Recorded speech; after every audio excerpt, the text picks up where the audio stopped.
everybody, JP Moss here. Welcome to my channel on YouTube.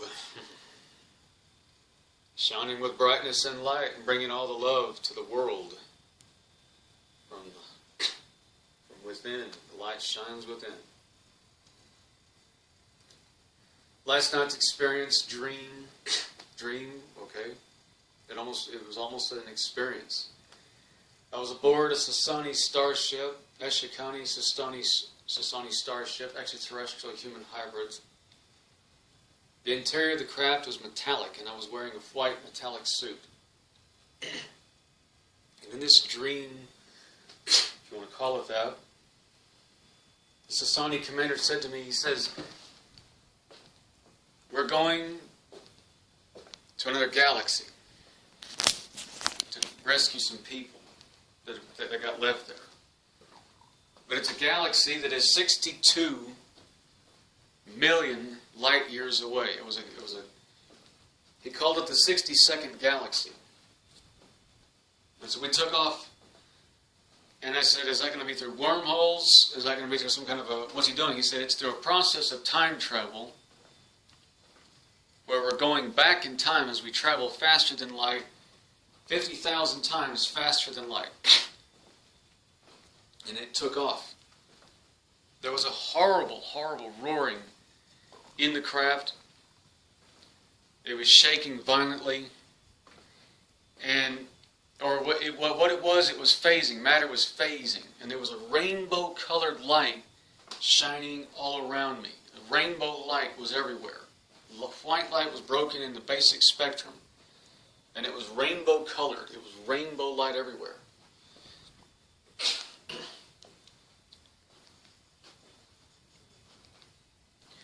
At this point, I knew you could feel the sense of acceleration.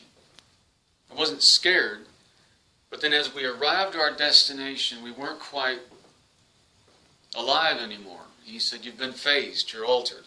We were now over 60 million light years away. He said, in the 62nd galaxy. 60 galaxies away. I didn't think such a thing possible. I didn't think anything like that was even remotely possible. And then we got on this planet to get these people, but as I arrived, I changed into another form. And he said, "We don't wear spacesuits, we phase into other forms." He said, "Because of the journey, because you phased, because you've come across that far across the universe, the known universe," he says, "you are now 60 million years old. Upon your return trip back home, you will be the equivalent of 120 million years. Because of the time differential, through time dilation, through the distance, it's physics. It's about distance. The further out in space we look, the further back in time we're seeing. So the Orion constellation appears to us as it looked 500 years ago.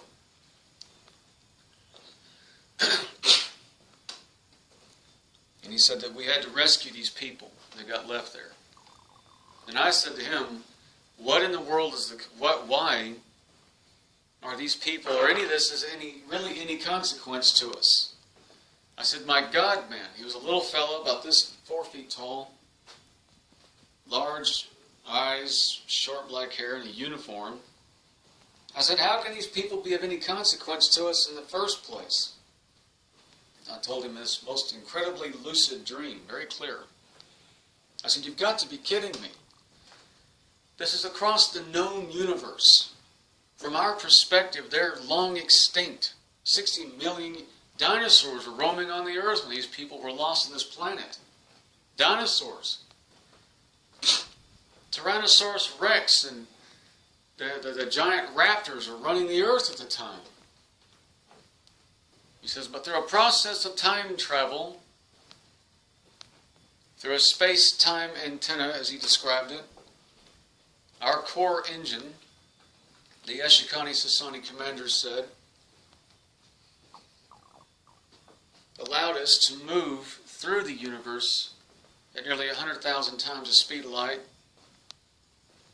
and it vibrated and phased our matter with our energy. Both were basically the same. we were going back in time on our journey there. And then he said, as we return to our origin galaxy in this part of the universe, we're going forward in time.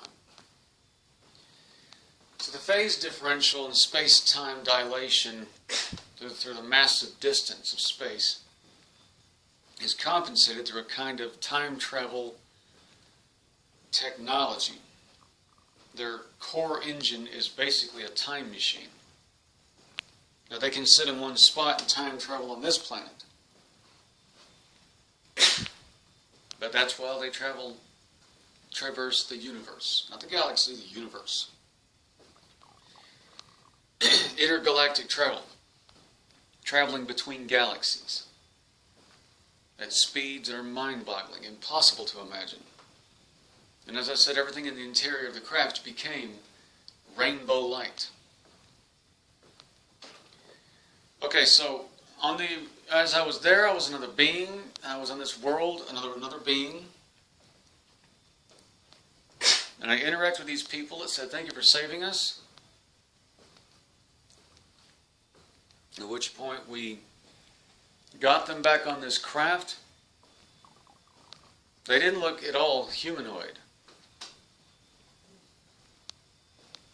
There was something kind of like a squid, if I can describe this right, but they were wearing uniforms. So we got back on this craft and phased back through faster than light FTL travel, and our energy matter then phased across the known universe in some hyperspace or hyperdimension. And just as we were getting screamingly back to the earth in a heart attack kind of scene of unbelievable speed that would give some of you a cardiac arrest. Before it looked like we're about to impact the earth, it stopped all at once. And I opened my eyes. I thought, what the hell? Pretty intense dream. So we talk about astral projection, astral travel, out-of-body experience. We talk about extraterrestrial contact in that fashion, in that way. That the etheric body or the soul has made of a matter, a substance which is just as valid as any substance in our room. Okay? So we're involved in esoteric concepts that are mind-boggling and very deep. And in the alien abduction phenomena, it goes that direction. It goes down that path. It goes that direction. So take note of this.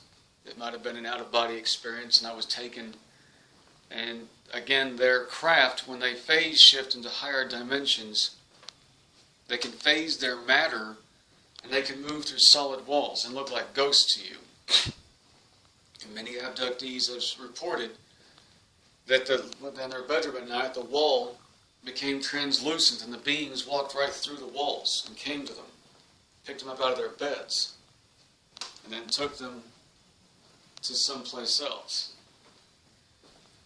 I don't think I went physically, but it's possible this journey was astrally or just a dream.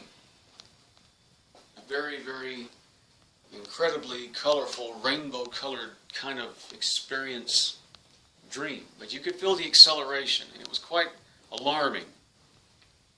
You just had to let them pilot. You had the sense you get when you're on an airplane. You let the pilot fly the plane. And like I said, take it as a dream, astral experience. I'm not going. I've kind of stopped doing that, making videos and saying this happened for a fact. You really can't say that without evidence. People want evidence. Don't ask people to believe something without evidence. Okay, so I don't want to say.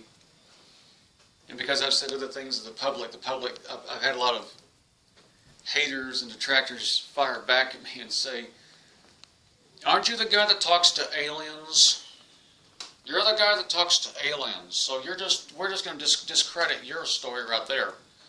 And that's going to be people who want to keep secrets on other matters I've brought to the public. Okay? So I'm only gonna, sadly, I'm only really gonna be able to say to you, I don't want to say to you what I think this was.